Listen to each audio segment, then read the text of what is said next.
है, हम सबको मिली हुई है।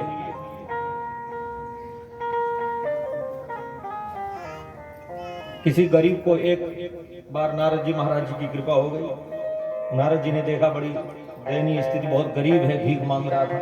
तो एक मणियों से सुंदर जड़ी हुई एक टोकरी उस भिखारी को दी। नारद जी दे करके चले गए कि अब मणियों से जटिल टोकरी है, अब इसकी गरीबी क्या रहेगी। एक साल के बाद आके देखते हैं वही सड़क पे भीख मांग रहा है कटोरा लेकर। राम राम, इतनी महंगी महंगी मणियों से जटित मैंने इसको टोकरी दी थी कि करता क्या होगा, अभी तक गरीब कैसे रहा ये। नारद जी ने पता कर किया तो देखा सुबह उठता है, एक दो गाय पाल रखी है, उसका ही गोबर उसमें टोकरी में डालता है, सिर पर लेकर के जा रहा है, गोबर ढोता है, उससे गोबर फेंकने का काम करता है उस मणियों से जटित टोकरी से। क्यों? हाथ में ही मणि है, फिर गरीबी, क्योंकि उसको उस मणि की पहचान नहीं थी, जानता ही नहीं था कि मेरे पास इतनी बहुमूल्य महंगी मणि थी। हमारे जीवन में भी यही है, ये बुद्धि रूपी टोकरी में सुंदर सुंदर नाम रूप लीला धाम रूपी मणि भगवान ने जड़ करके हमें दिया, पर इसका हम महत्व ही न समझे, उसको अनुभव न करें। भगवान की दिन रात कृपा हम सब पर है, उसको अनुभव करके देखना, कुछ ही दिन में भगवान इतने प्रिय लगेंगे और इतना आनंद आना शुरू हो जाएगा। कृपा का अनुभव करने वाले भक्तों के ऊपर अनुभव होने लगता है। तो भगवान वृंदावन में आए हैं, आइए अपने मन को कथा गंगा की ओर ले चले। परीक्षित जी, आप सभी लोग जानते हैं, आज 6 दिन हो गए, उनको 7वें दिन मरने का श्राप लगा है। मृत्यु भय से मुक्ति पाने के लिए गंगा किनारे बैठे हुए हैं, क्योंकि गंगा के किनारे मरने से भी मोक्ष हो जाता है। देखो, मुक्ति कोई बड़ी चीज नहीं है, काशी में जाके रहो, वहीं मरो तो मुक्ति। जो नित्य शालिग्राम जी का जल पीता है वो निश्चित ही मुक्ति उसकी, वो कुछ और करे या न करे। छोटे से शालिग्राम जी रखो और उनको सुबह उठ करके बिना कुछ खाए पिए, ये नहीं कि पहले चाय नाश्ता हो जाए फिर पूजा करें। सतम विहाय भोक्तव्यम सहस्त्रम स्नानमाचरेत, 100 काम पड़े हो तो भोजन करो। आप लोग सोचोगे भाई ये तो अच्छा है, 100 काम पड़े रहे तो पहले खाओ। नहीं, बोले सहस्त्रम स्नानमाचरेत, खाने से पहले 1000 काम पड़े हो उसको छोड़ो। 100 से ज्यादा 1000 होते हैं कि नहीं? 1000 में तो 100 भी आ गया ना। 100 हजारों काम पड़े हो तो सबसे पहले स्नान करो।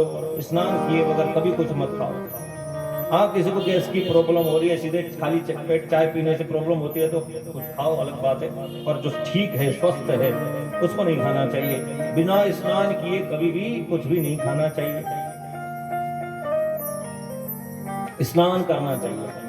परंतु लक्ष्यम विहाय दातव्यम, लाखों काम पड़े हैं, कोई मांगने वाला दर पर खड़ा हो गया आकर, तो लाखों काम छोड़ करके उसको दान जरूर दो, दान देना चाहिए। और कोटिम विहाय हरिम भजे, करोड़ों काम पड़े हों, करोड़ों काम पड़े हों, पर भगवान की कथा सुनना, भगवान का नाम स्मरण करना, भगवान की सेवा करनी है, तो कोटि कोटि काम को छोड़ करके भगवान की सेवा करनी चाहिए। परंतु इसमें एक बात और ध्यान रखें, बच्चा स्कूल जाएगा 7 बजे और हम फिर पूजा करने लग गए 9 बजे तक, तो स्कूल कैसे भेजेंगे?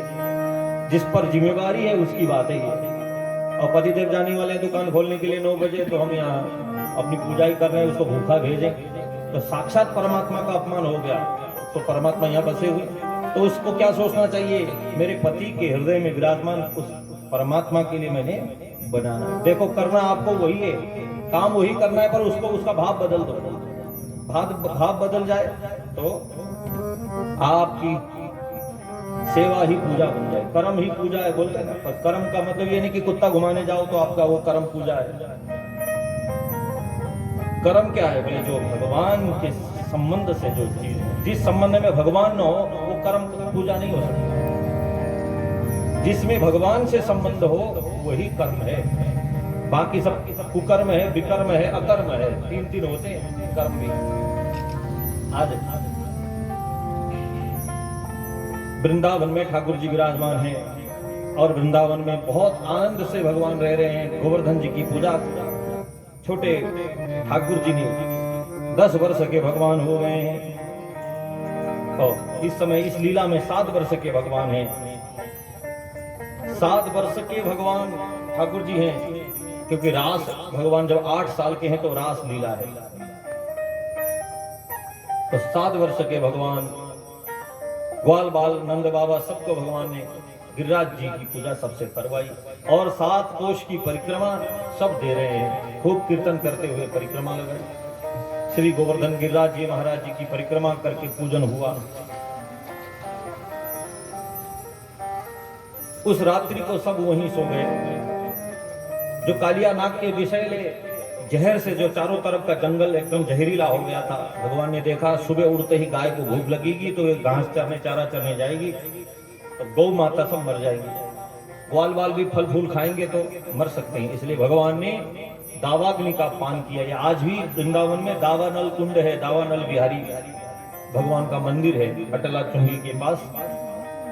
वहां पे भगवान ने अग्नि लगा दी पूरे जंगल में, अपने मुख से ही अग्नि प्रकट करी। मुखाद अग्नि रजाए, भगवान के मुख से ही अग्नि है, तो अग्नि से सारा जंगल जला दिया ताकि कालिया नाग का जहर जल जाए। और अपने मुख में ही सारी अग्नि, फिर वापस भगवान ने अग्नि पान कर लिया। अग्नि कोई पी लिया भगवान ने, मुख से ही निकली है तो मुख में ही उसको रख लिया। सब रात्रि जागरण आदि पूजा करके सब चले गए। इधर इंद्र देवता को जब पता चला मेरी पूजा नहीं हुई ब्रज में, आपने भयंकर प्रलय करने वाले मेघों को आदेश दे दिया। अब तो भयंकर आंधी तूफान के साथ उमड़ घुमड़ करके मेघ ने गरजना बरसना शुरू किया। तूफान आंधी के साथ बादल गरजने लगे और मूसलाधार बारिश शुरू हो गई। गोपा गोपिष्ट सीतार्ता गोविंदम शरणम ययो। हे गोविंद हे गोपाल, देखो देखो इंद्र देवता नाराज हो गए, लगता है ये हमें मार ही डालना चाहते हैं, हमारी रक्षा करो हमारी रक्षा करो। और भगवान कहते हैं सकृतेव प्रपन्नाय तवास्मीति जयातते अवयम सर्वभूतेभ्यो ददामि मे तत्कृतं मम। भगवान कहते हैं एक बार प्रपन्न होकर जो कहता है मैं प्रभु तेरा, तो करता हूं सभी भूतों से रक्षा, ये वचन है मेरा। भगवान बोले चिंता मत करो, मेरे साथ चलो। सबको लेकर के गिरिराज जी की तलेटी आए हैं और भगवान गिरिराज जी महाराज जी को मनाने लगे सभी ब्रजवासी।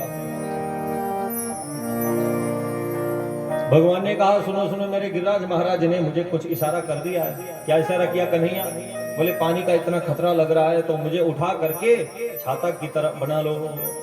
अब तो ब्रजवासी घबरा गए। राम राम। 7 कोस की गोवर्धन जी, 7 एक कोस में 3 किलोमीटर अर्थात 21 किलोमीटर की उनकी गोलाई है, और 3 कोस की ऊंचाई है, अर्थात 9 किलोमीटर ऊंचे थे गिरिराज। इसकी चौड़ाई जो है 9 किलोमीटर और जो ऊंचाई वो 6 किलोमीटर। पहले जब गिरिराज जी द्वापर युग में थे 2 कोस की ऊंचाई है, 6 किलोमीटर की ऊंचाई। अब कहाँ 6 किलोमीटर, अब तो एकदम ऊंचाई कम हो गई है। कलयुग जितना बढ़ेगा उतना धीरे धीरे गोवर्धन जी कम होते जाते हैं। इतना बड़ा पहाड़ कैसे उठा सकते हैं? भगवान बोले देखो मेरे गोवर्धन नाथ, भगवान ने कुछ कहा है तो इसमें अवश्य कोई बात होगी। धीरे से आगे बढ़े, तुम हमारी सहायता करो। और जो स्पर्श किया एकदम हल्के फूल के समान हो गए। राम अवतार में जब सेतु बंद हो रहा था तो उस समय हनुमान जी लेकर के आ रहे थे द्रोणगिरी पर्वत।